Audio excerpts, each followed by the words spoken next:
esta ocasión nos acompaña Israel Zúñiga, porque hoy vamos a conversar sobre relaciones sexuales y la lumbalgia. ¿Se dice así, no? Sí, así mismo. Perfecto. Yo creo que primero vamos a definir qué es lumbalgia, para dejarlo claro. Como lumbalgia, pues, es aquel dolor ubicado en la zona lumbar del cuerpo. Pero sí, definitivamente pueda que el término lumbar tampoco algunas personas lo conozcan. Pues la columna está dividida en tres zonas, que son la zona cervical, la zona dorsal y la zona lumbar, que es lo comúnmente cerca del área de la cintura. Cuando las personas dicen que me duele la cintura, me duele la espalda, comúnmente se refieren a que le duele el área de esta zona, el área cercana a la cintura. Okay. Entonces, definitivamente el dolor lumbar o este tipo de molestia o malestar es muy común en el área de rehabilitación.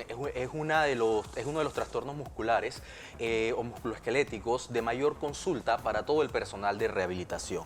Se dice que prácticamente todos en algún momento de nuestras vidas hemos experimentado algún tipo de molestia, principalmente en la zona lumbar. Claro, ¿qué lo provoca, Israel? Mira, puede ser movimiento repetitivo, sobreesfuerzo o sobrecarga, el mantener una posición forzada por un periodo largo.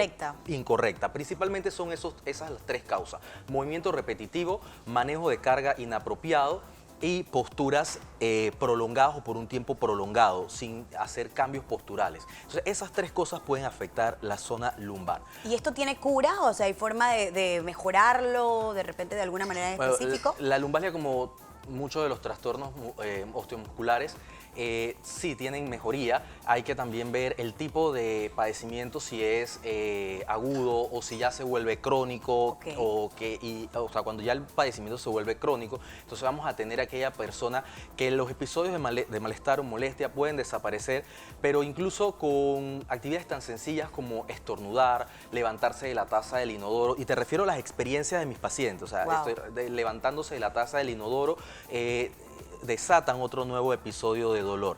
Es muy común, principalmente en las personas que trabajan con un esfuerzo, manejo de carga pesado, o sea, con esfuerzo, que su trabajo involucra realizar esfuerzo. No deja exento a las personas que trabajan en oficina también.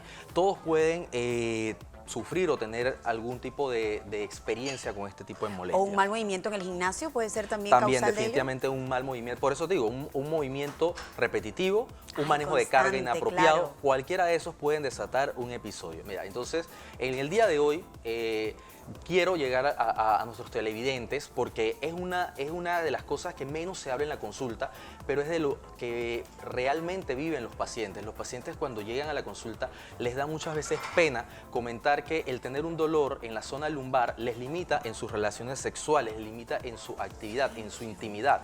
Y mucho más, los episodios de lumbalgia son más frecuentes en hombres y son más frecuentes también en los trabajadores, en las personas, como mencionaba, que realizan algún tipo de esfuerzo pesado. Claro. Entonces vamos a tener trabajadores de la construcción o trabajadores de algún tipo de actividad de esfuerzo físico, claro, con dolor lumbar, y definitivamente les da pena decir que eso les está limitando sus actividades o su relación sexual. Para nadie es fácil decir que dejó de ser el tren o que dejó de ser, tú sabes, claro, activo, dinámico y que hacer un cambio radical en su vida. Entonces, en la mañana del día de hoy, pues quiero conversar un poco de que cuando el paciente acude a la consulta con el médico rehabilitador, recordemos que nosotros como terapeutas, ya sea el equipo de fisioterapia o el equipo de terapia ocupacional, luego de que es referido el paciente por el médico rehabilitador, el médico fisiatra o por el ortopeda, no le dé pena decir si su molestia o su malestar está interfiriendo con su vida sexual. Definitivamente, cuando nosotros como terapeutas ocupacionales evaluamos a un paciente, lo vemos como un todo. Entonces tenemos que ver sus actividades de la vida diaria, y están las básicas y están las actividades de la vida instrumental. Entonces, aquella persona que tiene una vida activa, tanto laboral y también tiene una vida sexual activa, que del día de hoy para mañana se vea mermada su actividad, eso va a traer incluso hasta un componente emocional, el cual muchas veces tiene a la persona de mal humor o en estados de depresión, o por lo menos con un estado de ánimo bajo. Entonces, que no le dé pena decirlo. Yo creo que tenemos algunas diapositivas en las cuales podemos mostrar, mira, una forma de poder abordar, o una forma que tenemos para abordar al paciente y instruirlo, poder conocer ¿Cuál es la postura o la posición que desata el dolor? Es realizando pruebas muy sencillas. Entonces, nosotros en terapia ocupacional, que trabajamos muy de la mano con lo que es la ergonomía, la higiene postural, lo que vamos a hacer, siempre le digo al paciente, o cuando doy este tipo de charla, el que lo hace mal, los va a seguir haciendo mal. Totalmente. Nosotros no le vamos a enseñar a nadie a que mejore su calidad, su rendimiento, no. Pero lo que es su técnica, eso no lo vamos a mejorar. Lo que sí vamos a ayudarle y enseñarle al paciente es que puede tener relaciones sexuales sin episodios de dolor, o por lo menos que disminuyendo, o que luego de tener la relación sexual a las horas no experimente dolor, porque muchas veces cuando tú estás en el acto se te olvida todo. Claro. Pero a las horas, entonces el paciente refiere, no, es que durante el acto sexual o durante el coito no hubo molestias, pero a la hora o a las 2 horas o incluso al día siguiente, entonces viene lo que es el periodo de convalecencia. Mira, wow. ¿Cómo vamos a darle? Nosotros en terapia ocupacional, como mencionaba, vamos a trabajar lo que es la higiene postural del paciente. Entonces le vamos a enseñar, dependiendo de qué nivel se encuentra y de dónde se detona el episodio de dolor, así mismo le vamos a enseñar entonces al paciente cuáles son las posturas que debe adoptar tanto el hombre en la relación como la mujer en la relación, independientemente de si sea el hombre el que tiene el episodio de dolor o si es la mujer la que tiene el episodio de dolor. Mira, entonces por lo menos tenemos una forma de identificar cuándo se detona el dolor. Voy a explicarlo rapidito. Okay. No sé si la cámara me da seguimiento. Bien. ¿En qué cámara estoy? Aquí. A ver. Tenemos el paciente en posición de pie, ¿no? En posición vertical. El paciente te dirá si el estar de pie le genera incomodidad. También el paciente te puede referir que el estar sentado le va a generar incomodidad. Entonces ya sabemos que una posición sexual en la que tenga que estar de pie no va a ser la indicada. Igual una posición en la que tenga que estar sentado y aún más sosteniendo o manteniendo peso tampoco va a ser la indicada. Entonces ya ahí tenemos dos factores, dos posiciones que descartamos. Otra forma de identificar, le pedimos al paciente que flexione el tronco o que se trate de tocar la punta de los dedos del pie. Cuando le hablamos al paciente tenemos que ser lo menos técnico posible y ser muy gráficos para que el paciente se sienta en confianza, para que el paciente también participe de manera rápida y pronta en hacer la actividad. Le decimos al paciente que flexione el tronco.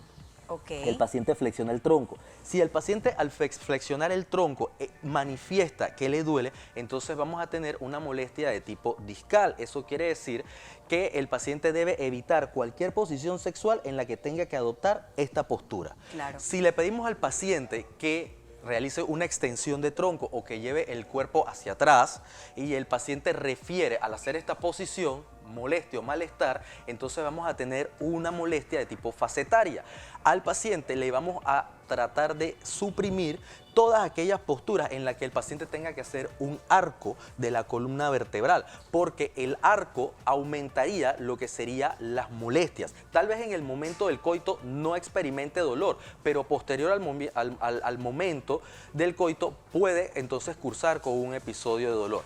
También es muy importante conversar con el paciente, porque incluso si su pareja es muy pesada, también hay posiciones que pueden ayudar a disminuir la recarga de peso. No sé si tenemos algunas imágenes. Algunas imágenes. Adicional a ello, Israel, claro que ustedes les dan, pues, no sé si es tema de, aparte de las terapias, imagino que se les recomiendan medicamentos y demás como para disminuir el dolor, y aunado a evitar esas posiciones que estás mencionando que puedan generar un mayor dolor también. Esto va todo de la mano. Claro, va todo de la mano. También hay que tener en cuenta que un paciente en un episodio agudo no es el momento para tener relaciones sexuales. Correcto. Entonces eso hay que tenerlo claro. Cuando el paciente está en un episodio agudo de dolor lumbar, pues la mejor indicación es el descanso o el reposo. Entonces el descanso y el reposo no excluye en las actividades sexuales, pero aquel paciente que ya tiene una vida y en el cual tiene una cronicidad o su molestia, su padecimiento es de tipo crónico, no le podemos suprimir sus actividades sexuales. Lo que hay es que llevarlo de la mano para que estas no se vean ni disminuidas ni tampoco se vayan mermando. Exacto. Entonces, mira,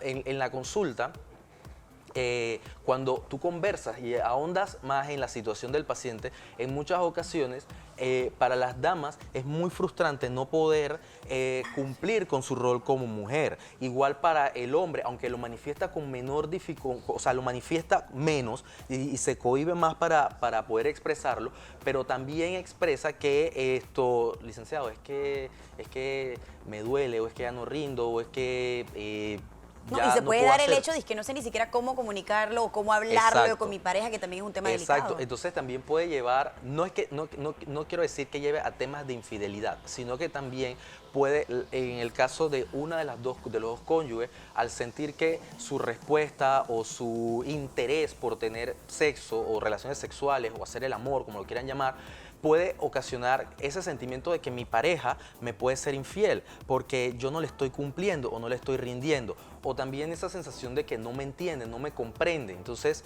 es muy importante que el paciente no se inhiba, que no tenga pena, que cuando llegue a la consulta Lo lo comunique exprese y con lo confianza. comunique. Porque para eso está todo el equipo de rehabilitación, desde el médico fisiatra, el ortopeda, el terapeuta físico, el terapeuta ocupacional, en mi caso, para poder tratar de brindarle el mayor estado de bienestar al individuo. Si hablamos que estamos en un proceso de dolor pues agudo, como mencionas, ¿cuánto tiempo puede tomar el hecho de que esto disminuya? O porque pueden darse casos, imagino, disminuye y de repente otras personas dicen, bueno, y volvió de nuevo el dolor fuerte, y se pasa como en una inestabilidad, ¿sabes? Claro. Como que subiendo y bajando el dolor. Cuando hablamos de una fase aguda, estamos hablando de aquel episodio el cual aparece de manera súbita, por lo general aparece luego de hacer un esfuerzo repetitivo, un esfuerzo de carga o un movimiento repetitivo, o incluso sin ninguna causa evidente. Aparece de manera súbita y desaparece aproximadamente una semana, 2 semanas. Eso podríamos llamarlo un episodio agudo. Ok. Cuando ya esto se vuelve que pasa los 7 días y el dolor no disminuye, Persistente. persiste, ya pudiéramos estar hablando de algo crónico. Y ya definitivamente es algo crónico cuando los dolores aparecen, desaparecen. Hay un tiempo en el cual el paciente pues no experimenta ninguna o no hablemos del paciente, hablemos del individuo, porque a ti y a mí Nos puede pasar, claro, nos pasa totalmente. y no nos llegamos a una consulta. Entonces, es ese individuo que experimenta un episodio de dolor durante una semana, desaparece de la nada también, nada más con unos 2, 3 días de medicación que se autorrecetó. Entonces agarra y a los 3 o 4 o 5 meses, sin ninguna causa evidente, vuelve y aparece la molestia. Ya entonces ahí estamos hablando de que pudiéramos tener a un paciente de tipo crónico. Es una porque molestia no de se ha tipo- tratado como debe ser. También puede ser porque no se ha tratado, o incluso en los pacientes, porque hay que hablar la realidad. Cuando la lumbalgia puede reaparecer o ser recidivante sin ninguna causa, sin ninguna molestia. O sea, trátese o no se trate, si hay un esfuerzo repetitivo, una posición inadecuada o un manejo de carga inapropiado, la molestia puede aparecer. Mira, hay muchas técnicas o muchas formas que se le dice también al paciente que si el paciente, para todo ejercicio, se habla de que hay que calentar. Calentar, correcto. Entonces, la actividad sexual es un ejercicio. Entonces, el individuo pudiera realizar algunos movimientos de estiramiento para así poder calentar el cuerpo. También otra técnica que se le indica al paciente es que antes de tener el acto sexual como tal, se bañe, se duche con agua tibia, se meta debajo de la regadera con el agua tibia, y eso va a ayudar a relajar los músculos del cuerpo, disminuyendo la probabilidad de que haya un episodio de dolor. También el juego sexual, tú sabes, el sexo oral, el beso, las caricias, el manipularse, el tocarse el uno con el otro de tal forma que de repente la actividad del coito, la penetración, sea menor, también ayudaría a que el paciente tenga una menor probabilidad de que aparezca un episodio de dolor o de molestia. Claro, pero definitivamente entonces queda claro que independientemente de si el dolor es agudo o crónico, pues esto no te priva de tus relaciones sexuales, simplemente saber cómo manejarlo, en qué momento y seguir las indicaciones de ustedes en tema de terapia y demás. Así ¿no? mismo es. El paciente tiene que saber que su vida debe seguir a pesar de que tiene molestias o malestares. Y evitar que esto pues le cause una depresión o una baja autoestima, que yo creo que son situaciones y emociones pues que se dan muchísimo en este caso. Como dice Israel, usted tiene que comunicarlo en primera instancia, no sienta pena, usted tiene que decir lo que necesita, cómo se siente, qué es lo que espera. Yo creo que es la mejor forma de solucionar los problemas. Muchas veces cometemos ese error pues de callarlo. Y hoy día, señores, no hay que tener vergüenza de nada. Uno tiene que hablar claro y en confianza. De verdad, gracias Israel por haberlos acompañado en esta mañana.